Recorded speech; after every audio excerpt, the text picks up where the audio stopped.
Let me open up with a word of prayer. Father, with praise and glory, do thank you again for Shabbat, for the time that we can take off and rest and study your word. And so, Father, just to be with us as we study your word, and may you give us wisdom and understanding. We give you praise in Yeshua's name. Amen. Amen. Okay, the Torah portion is Exodus 6, verse 2, 9 through 30, verse 35. Chapter 6, verse 2 through chapter 9, verse 35. Since we didn't meet last week, just to kind of set things up, I think last week everybody, whether you're 2 years old or 200 years old, you know the story of Moses. It's been made into many movies and cartoons, and you know how he was put in the river and then plucked out of the river, and then raised in Pharaoh's house, and all the bad things he did, and so forth and so on in Pharaoh's house. And then he flees to outside of the land of Egypt, and I'm going to put it that way because there's a pattern here. So Moses flees to the land of Midian, which is actually outside of Egypt. Now, many people know this, but they don't realize it. The Sinai Peninsula is still Egypt. So if he fled outside of Egypt, he had to get out of that peninsula.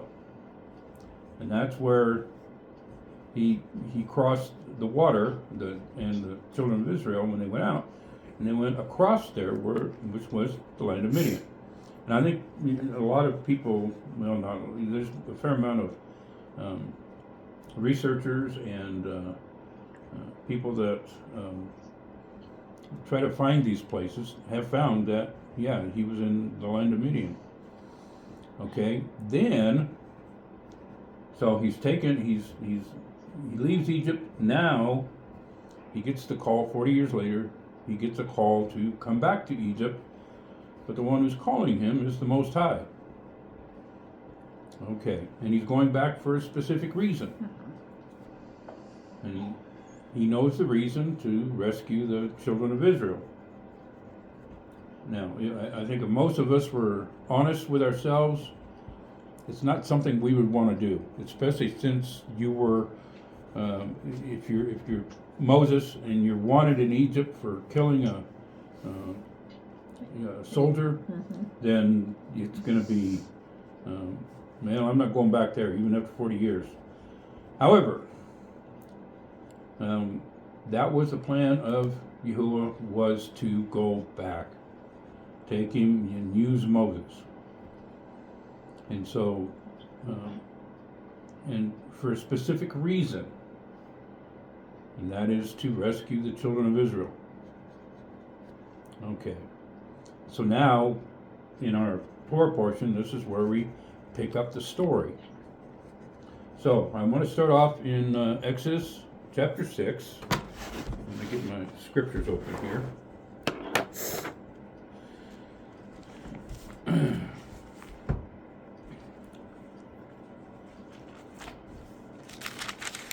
There we go. And I want to read 2 through 4. So if somebody would like to read verses 2 through 4 for me, you want to do that, Martina? Sure. Yeah. The sons of, would it be Elohim there? I think it is. You're in the wrong book. Chapter 6. She's Of in Exodus. Genesis. Oh, you're right. I'm in Genesis. Okay.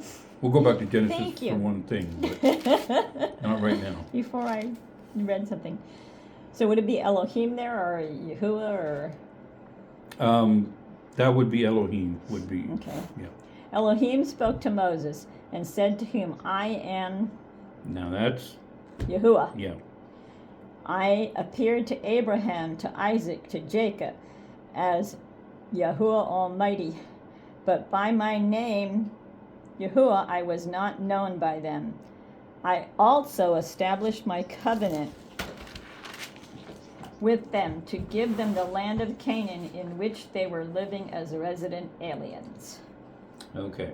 Thank you. Now, I went ahead and spent a little time this morning and went through the getting the Hebrew and the understanding, and it's just so I could verify. Let me turn this around, so I could verify some of the things that we're reading here, and the whole thing is as Martina read, where it says, "I appeared to Abraham." And that "I appeared" means he saw something. They saw something. They knew they were speaking to someone. Okay? But he didn't appear to them as Yod-Heh-Vav-Heh, as Yahuwah. And there's a reason for that. Because it wasn't time for him to be revealed to the children of Israel. Okay? That's somewhat of a pattern. So we need to understand it in that perspective. Because if you remember when Jacob fought with the angel, that was the word of Yahuwah. And Jacob wanted to know his name. He says, "I'm not going to tell you my name." "Why do you want to know my name?" Well, it wasn't time for Jacob to know his name. But Jacob knew he had a name. And so, but he was known to Jacob. He revealed himself to Jacob as El Shaddai, the all-powerful, the mighty one, the almighty, as it's translated out of the Hebrew. But now at the tail end of verse 3, we see that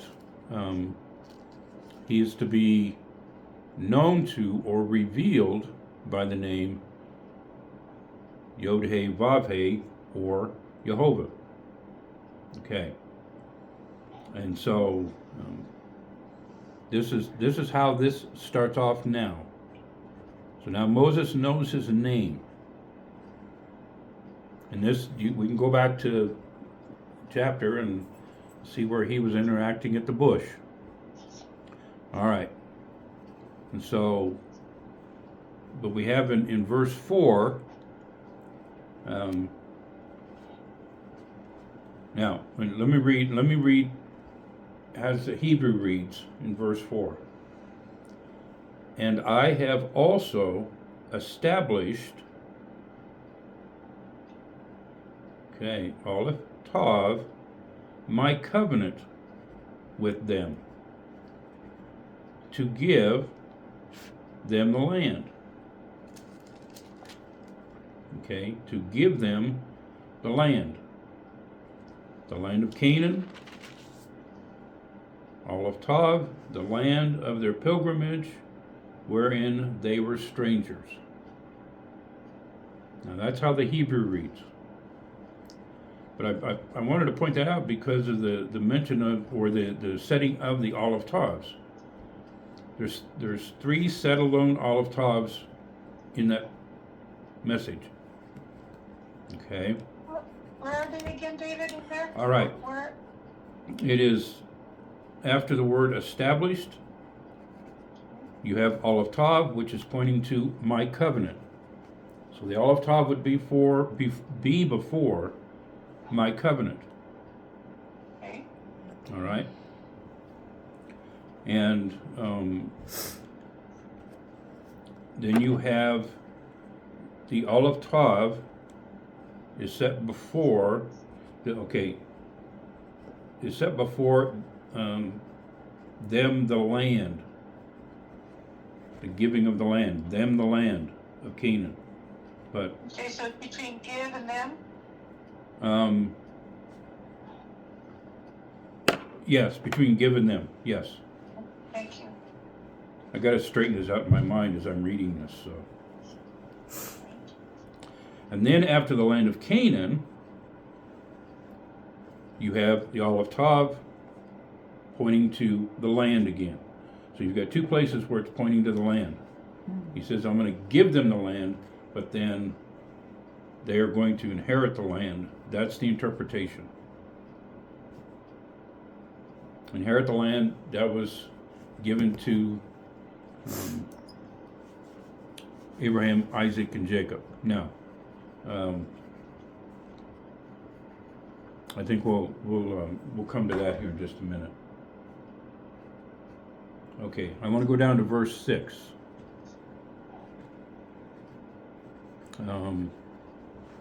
Because there's other points here also. So that the point of the land that I was getting to is that it's a promise, and we're going to see now where it comes into action with the children of Israel. Okay, verse 6.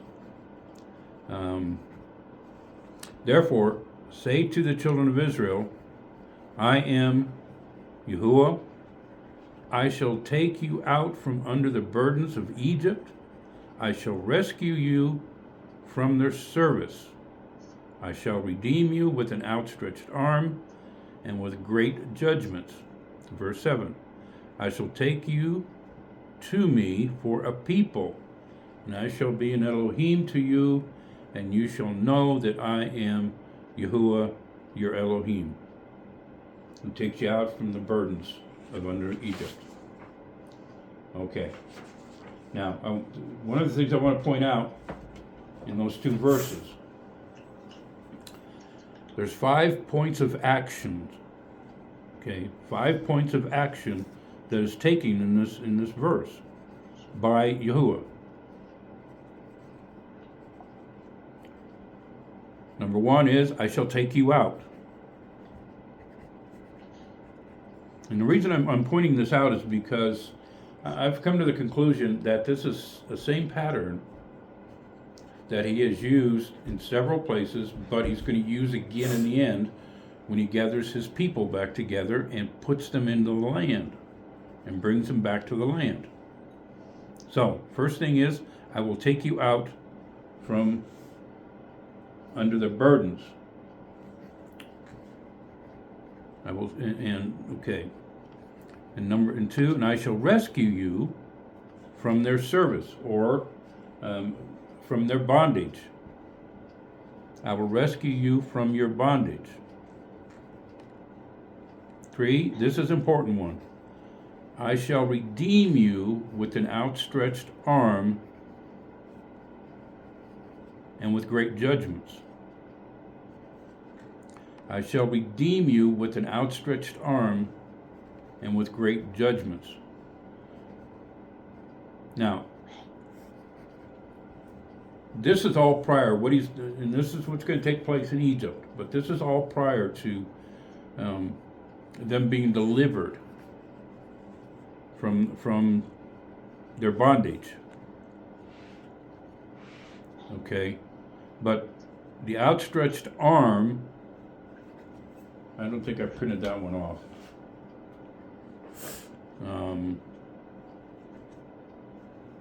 No, I didn't get that one printed off. But the outstretched arm, if I remember right, let me just see real quick. I think there's an Aleph Tav in front of the outstretched arm. And that would be...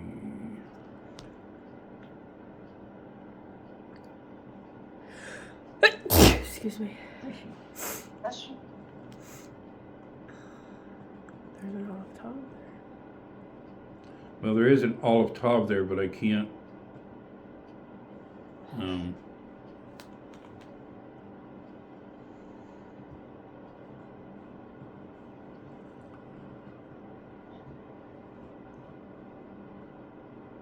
Yeah, so I don't want to misspeak. I don't see the Aleph Tav there, but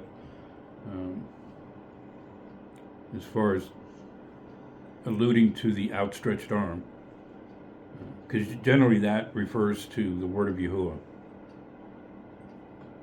an outstretched arm, or an open hand, or not stretch. The hand is usually referring to the word of Yahuwah. But then with great judgments. Okay, this in Egypt, this is the plagues. In the time to come, this is what's considered part of Jacob's trouble. All right.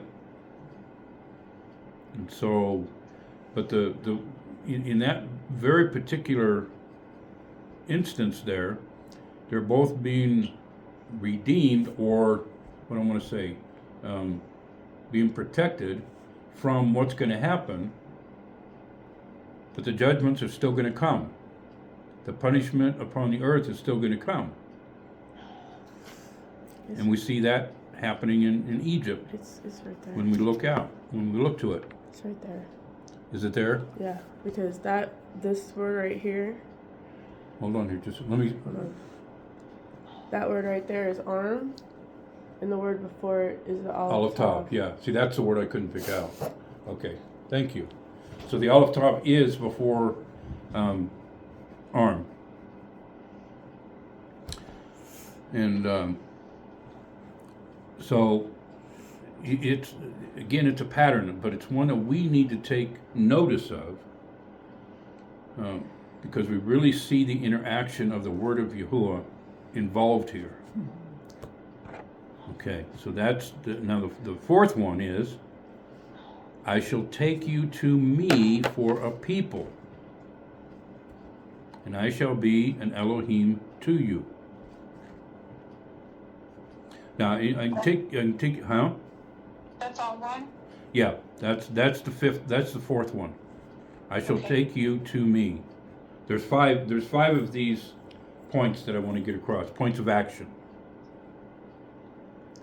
And taking his people to himself is a standard theme throughout the Tanakh. And I think we've studied that, especially in Hosea. You can see it in Isaiah. You can see it in some of the other prophets. That's a theme that, I've seen throughout, that just has convinced me he's going to do this. Okay? So the fifth one is, and you shall know that I am Yahuwah, your Elohim. And so I think we've been talking about in our studies with Joel and even with Hosea,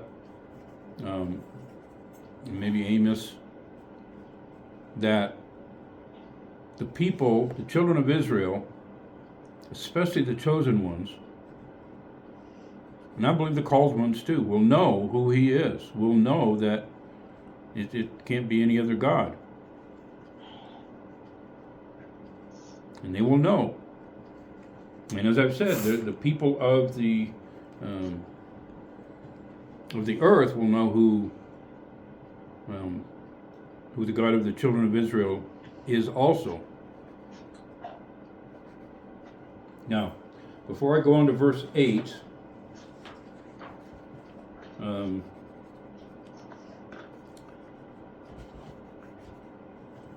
because this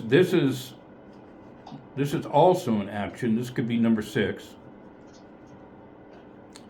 I shall bring you to the land about which I raised my hand to give it to Abraham, Isaac, Jacob, and I shall give it to you as a heritage. I am Yahuwah. Now, what does that say to us? With what went through these 5, what does that one proclaim to us? What do you get from that?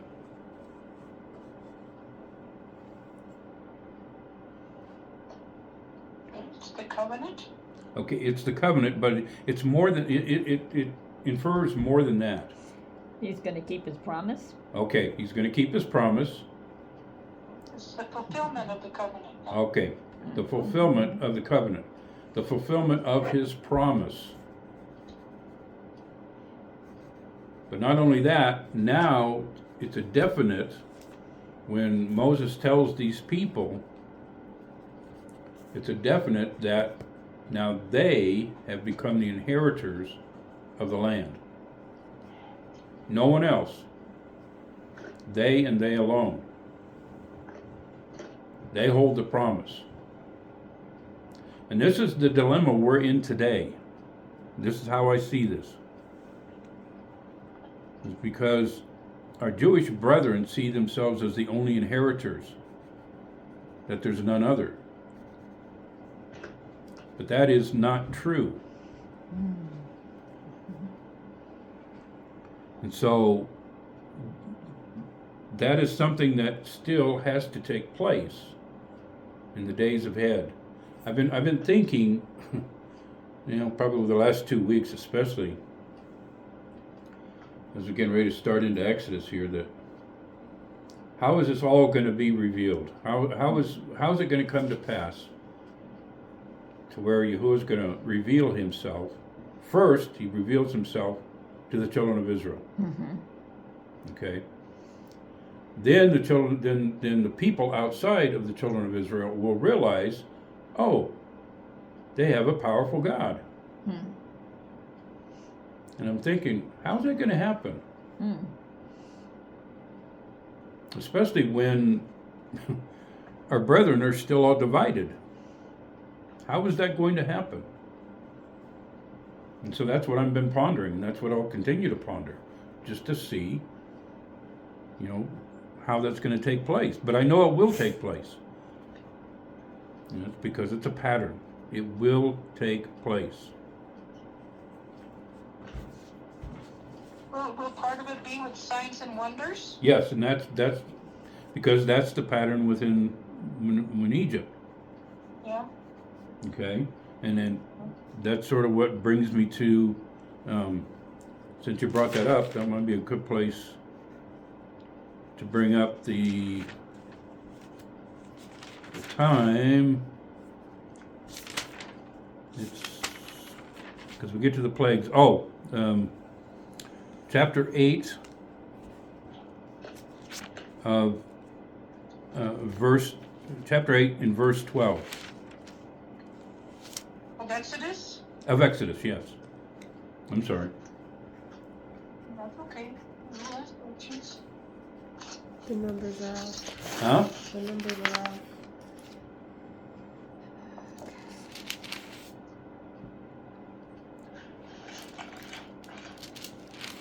Verse 12, chapter 8.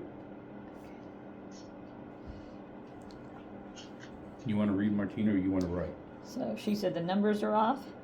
Oh.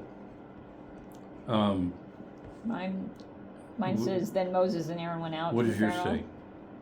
8:12 says Yahweh said to Moshe, Yeah, say to that- Aaron. So they're that the would be 16 in your verse, in your chapter. Oh, it would be? Yeah. Okay. Yeah. 16? For the lice. Yeah, it's under, mine says gnats, but yeah, same thing. Okay, so it's under the That's gnats. interesting. You want to read or you want to write? I can write. I can Okay. read. Okay. What do you want? 16 through just. Read that whole thing down. We haven't Okay, seen. I that don't whole know. section? 21 then. Is Okay, yours? I'll just. Yeah, I think it. Well, the gnat stops after 19, and then the flies start on 20. I'll just read. And you Just can go ahead and maybe read. stop. I'll stop you because I'm looking for something very specific. Yahuwah said to Moses, say to Aaron, extend your rod and strike the dust of the ground, and it will become gnats in all the land of Egypt. They did so. Aaron extended his hand with the rod. He struck the dust of the ground, and it became gnats on the people and on the animals. All the dust of the ground became gnats in all the land of Egypt. When the magicians did so to bring forth gnats with their secret arts, they could not. So there were gnats on the people and on animals. The magicians said to Pharaoh, it is the finger of Elohim.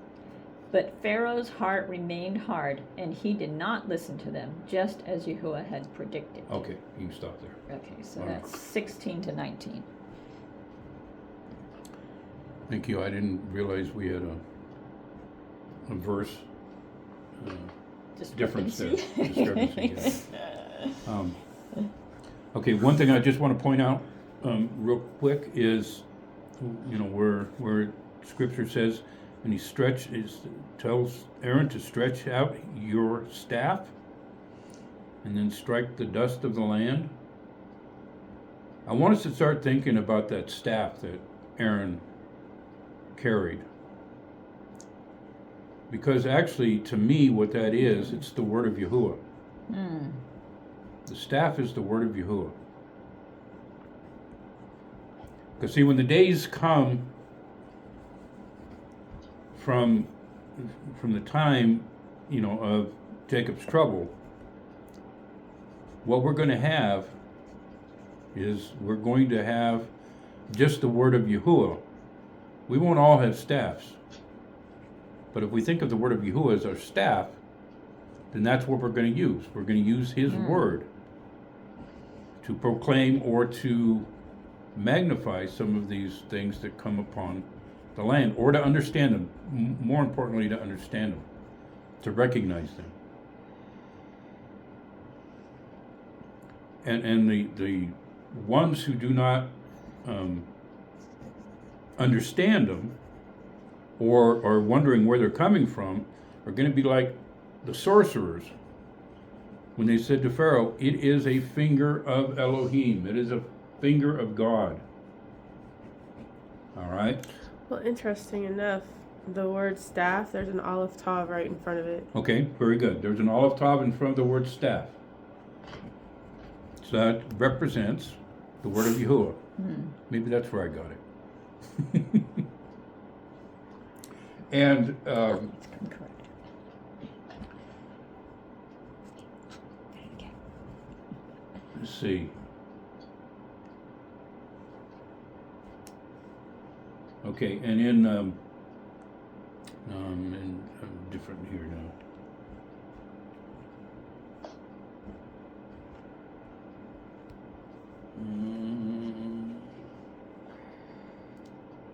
Oh, Where is the olive top there before staff? before staff, yes.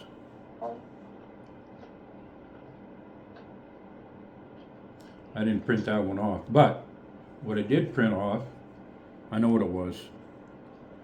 It's where Pharaoh's heart was strong or strengthened. The word his heart, before his heart, there's an olive tav. So if we were, in my interpretation, what strengthened his heart was the word of Yahuwah. Is that in 15, or where is that one where he strengthened his heart? Um, Trying to put this in my Bible still. I think it's in 19. Is it in 19 down there? read. Okay, thank you. Do you see where it says the sorcerer said to Pharaoh? That's Okay, it's Oh, in is that. it there? Yeah. Because in 19, yeah, that's 19. so it would be like before the sorcerers. No, No. Well, between Pharaoh and his heart. Keep going. The heart, okay, between Pharaoh and his heart, yeah, because it Okay. says, but the heart of Pharaoh was hardened, so it'd be it's between heart and Pharaoh. Okay, I got it. Yep. Thank you. All right. And again, I'm just pointing this out to give us context of what's really happening here. Because I never knew this stuff before. Before I started, until I started studying the language and what the Aleph Tav meant. And so, whenever I see that, it's something that stands out. Okay. Repeating. Yeah. So we'll see if that helps. Let's see.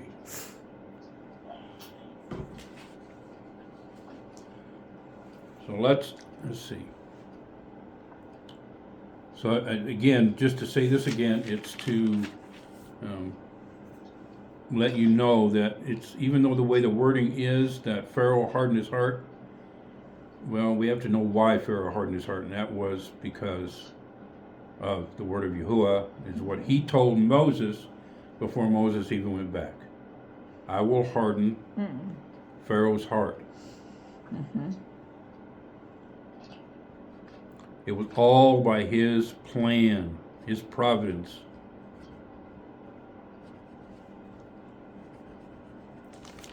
Okay. I'm gonna go to chapter 9. Does anybody have any questions? If you've read this before and you've had questions in some of these areas. Okay, so let's go to chapter 9. What I have here is, let's see. I'm working from three pages of notes. Okay, so 9. I'm going to go down to verse 15.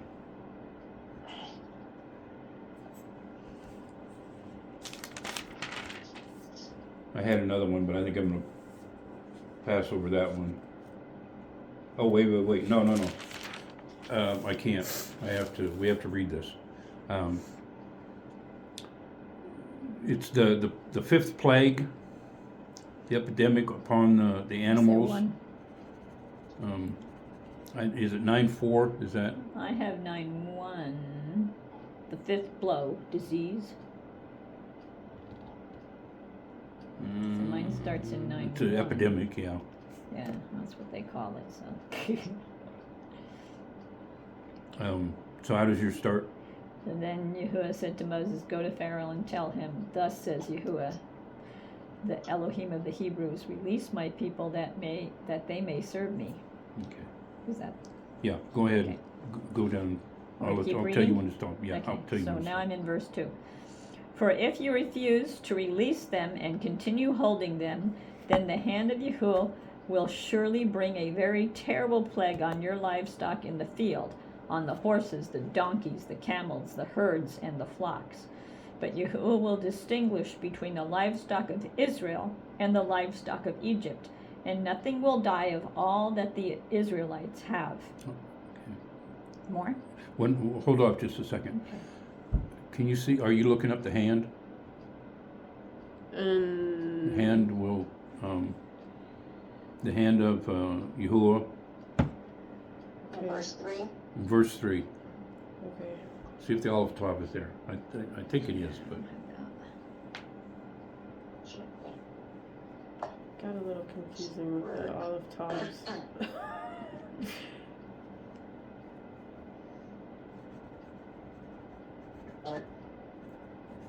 I mean, if I'm a little confused right now on the letters. okay, all right. So, Well, we'll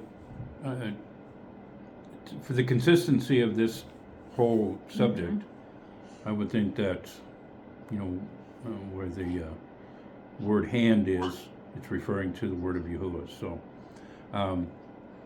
but then as before we get to verse 5, Yahuwah is going to make a distinction. Make a distinction between the livestock of Egypt and of the children of Israel. Okay, now.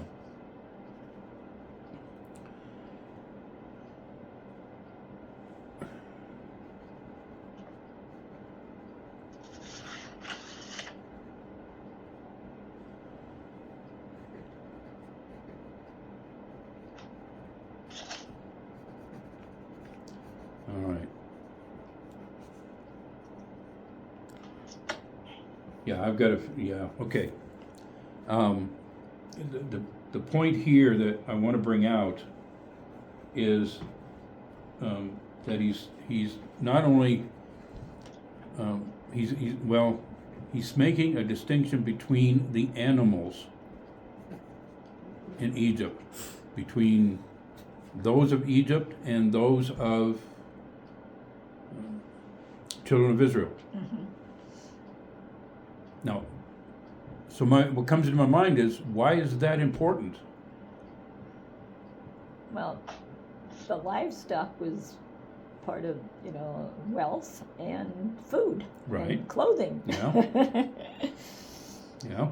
So, Protected his people. yeah, they meet your needs. I want to present this to you.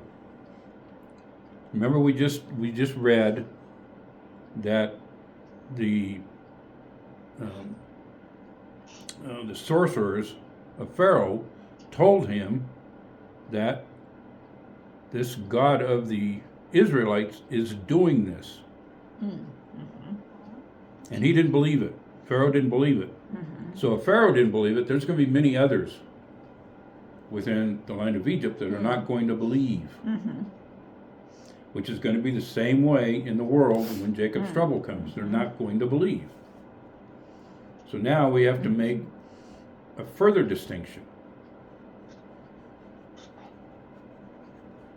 And this is what is a miracle. This is a miracle that's going to happen. Because you can't, take 1 billion animals and move them all into one place and protect them. Especially the ones you want to protect. The ones you want to keep. Because they're going to be scattered all over the world when Jacob's trouble comes. However,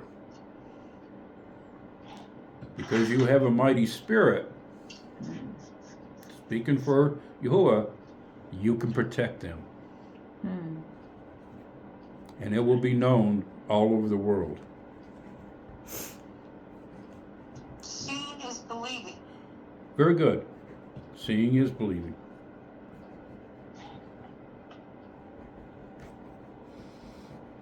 Hopefully. All right. Now we can go down to, I hope this is,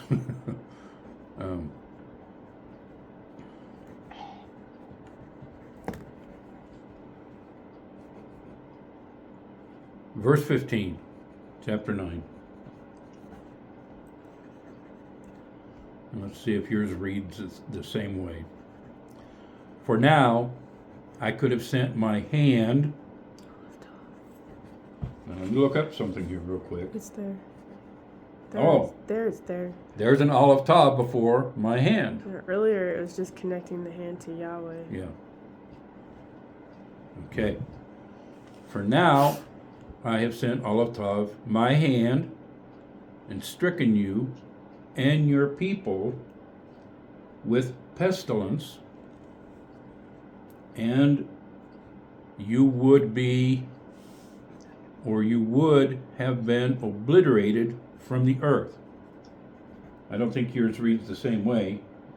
You might read, you shall be, your people shall be cut off from the earth.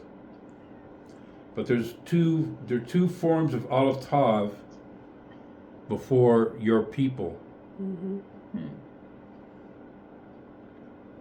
Okay? Which is, we have to look at this as being very dramatic.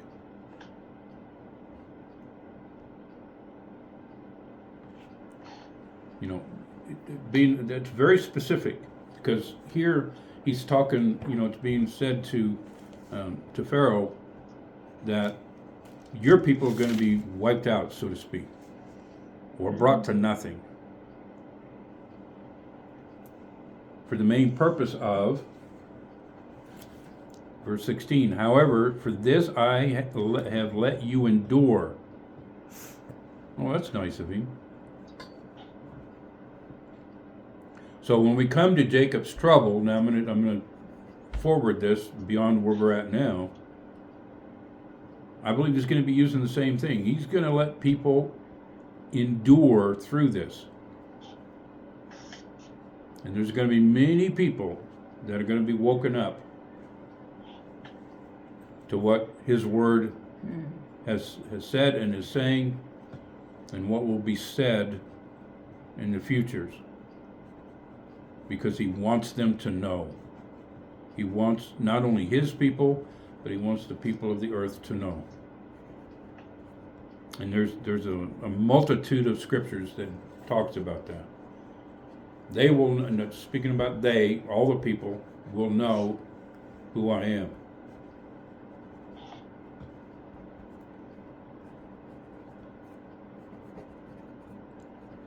But I like the statement, I let you endure. I have let you endure. Meaning I've watched over you, I've protected you. And this is not talking about children of Israel. This is talking about the people of the world. Mine reads a little bit different. Okay, why don't you read yours, please? Okay, this is 16. And for this reason I have raised you up, in order to show you my power, and in order to declare my name in all the earth. Okay. Yeah. Now that I like that.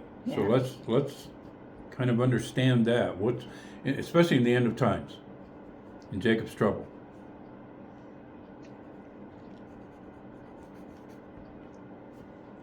Why is he allowing this witness to come into play?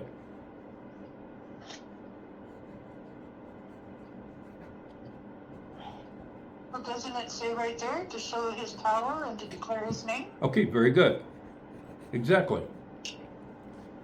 Because if you wipe all the bad people or all the unbelievers out, who's going to be left to believe? Besides the children of Israel, because he's not talking about the children of Israel here. Mm-hmm. He's talking about those outside of the children of Israel. Yeah. Now, I'm going to go ahead and add something to this also, because Joel brings this up. And there will be those on the earth who will call upon the name of Yahuwah, and they will be protected. And I believe that's what this is talking about. This is the pattern. That there will be those in that day, in Joel's, with the time that Joel is talking about, which is the end of days, that will recognize Yahuwah, but they're outside. So they're not called or chosen? I believe that some were called. Okay. Maybe not all of them are called, Uh-huh. but I believe they're not chosen. Okay. I mean, at that point, they can't be chosen if they call his name and they realize, if they have that moment of clarity, they Well- can't be chosen from them? No. Well, this is one thing I've got to be cautious of. Is when the revealing of the chosen ones actually takes place. I don't know. I have to be honest. Okay. The only time that I know I can definitely be firm on is that when the kingdom is here, then we're going to know who's chosen. Yes, okay. So it could be also, that time frame before, the kingdom comes, is it's sort of drawing out, or not sifting out, but that's sort of what it might be, is sifting out the chosen ones. And that they might be a part of these people that will know what's going on. Because you would know, who's calling out his name, why they're calling it out. If they're calling Right. out just saying, well, if I call it out, then maybe I'll be okay. But the other ones who really sincerely saying, oh my goodness, this is so true. Right. But I believe that they were probably called before this time. They may have just not understood it very well. Okay. Okay. And so, and I believe even that they would have been walking in the Torah, would have been pursuing the Torah. But Okay. again, that's just me. That's just my speculation. Because they might have just begun and they hadn't gotten into the fullness of what they were learning maybe yet. Yeah. Correct. Yeah. Okay.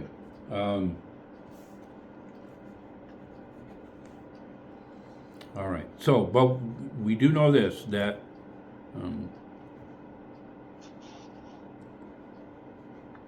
that his name in the I don't know if I read verse 16 Yes. where my name may be declared throughout the world.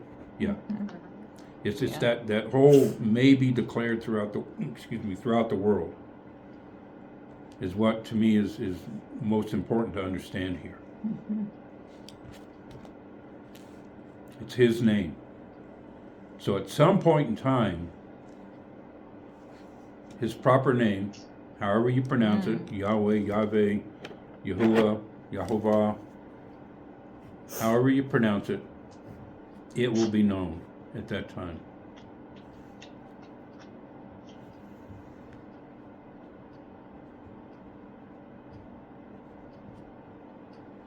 And so, let me see if there's anything else.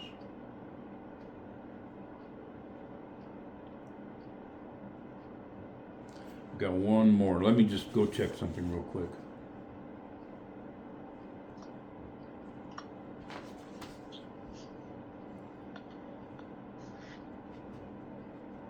Oh.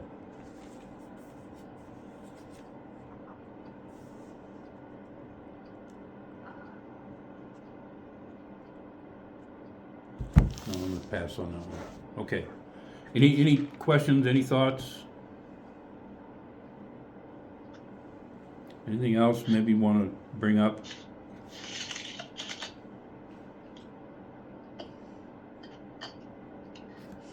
Well, because in 20 it says, those of Pharaoh's servants feared the word of Yahuwah and hurried to bring their servants and animals in the house. So there are people whose eyes were open, at least to that point, to follow, the instruction about bringing them in so that they wouldn't die. Okay. Yeah, very good. So maybe they were some of the people that followed the Hebrews out of Egypt then, Yes. Maybe. Yeah. because they'd already recognized, right? Okay. That sounds good.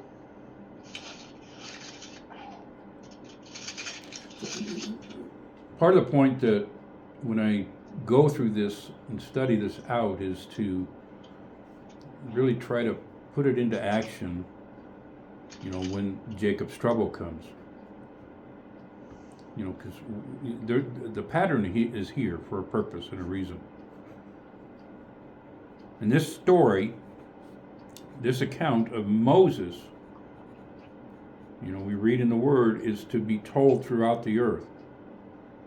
It'll be remembered throughout the earth. And I find it interesting that at Passover, it's not only, the children of Israel, our Jewish brethren, but many others that still proclaim the story of Moses and the deliverance of the children of Israel in the spring. So if the people that are going through Jacob's trouble at the time, that they recognize that these patterns, if they know this is part of a pattern, then that can help to sustain them, right? That's my hope and prayer. That's my hope and prayer, and that's why it's a like a broken record for me. We got to understand the patterns, because there's a tremendous purpose behind them, and I think most of you've heard this. Is that when I started studying this out in the 90s, I came to one conclusion, especially with patterns and cycles, learning the patterns and cycles of Yahuwah. If you can do that, you can pretty well predict what he's going to do.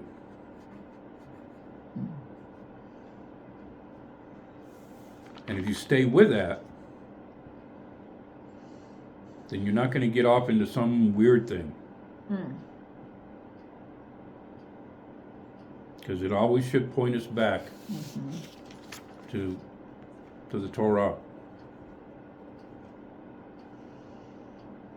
If the Torah is all we have, if we don't have any other writings, we don't need anything else to understand who our Father is. Mhm.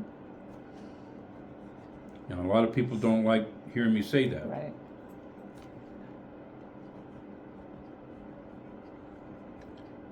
But if we're under the new covenant, we just have the Torah written on our hearts. We don't have Joshua through Revelation written on our hearts. We're blessed to have them in order to understand what's written on our heart or see the patterns that take place.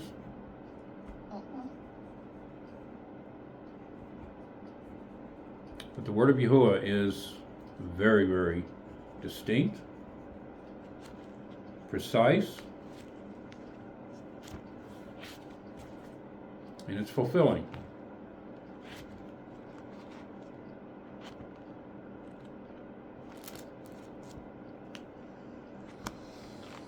All right. That's pretty much what I have for you today. I know we started late, or a little later than usual, but Yeah, phones worked through the whole time though. That was good. pretty much. Once we got everybody dialed up. Yes. So, Everybody stayed on. so, all right. I'll close this out with a word of prayer, but just a reminder, we've got Table Talk Tuesday, this coming up, this Tuesday. So, get your questions ready. Father, I give you praise and glory, and I do thank you for this time that we've had together, and I continue to ask you to watch over us and watch over our loved ones. Those that do definitely need healing. Just thinking of Frances right now, and that you would strengthen her. Strengthen her blood, Father. Give her new life in her blood. Yes, Father. And so we continue to seek your face. We thank you for your glory, and we give you thanks in Yeshua's name. Amen. Amen.